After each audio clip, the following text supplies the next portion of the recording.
বিজয় থালাপাতি তামিল ইন্ডাস্ট্রির লেজেন্ড বা হিরো।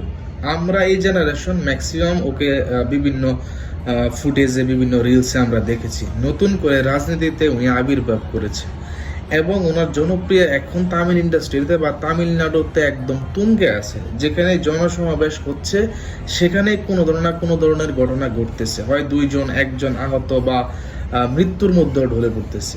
গতকালকে যে ঘটনাটা ঘটলো সেটা একটা খুবই মর্মস্পর্শী এবং হৃদয় বিদারক ঘটনা ঘটে গেল। ওনার সমাবেশে সেখানে ৩৯ জন মানুষ মৃত্যুবরণ করেছে, কারণ সমাবেশের স্থলের জায়গা লোক দাঁড়ানোর ক্ষমতা ছিল ১০,০০০ মানুষ, সেখানে ২৭,০০০ মানুষের উপস্থিতি ঘটে, যেটায় বিজয় থালাপতি নিজে শোক প্রকাশ করেছেন এবং প্রত্যেকটা মৃত মানুষকে ১০ লাখ রুপি করে ত্রাণ তহবিল থেকে দেওয়া হয়েছে এবং আহতদের দেওয়া হয়েছে ১ লাখ রুপি করে।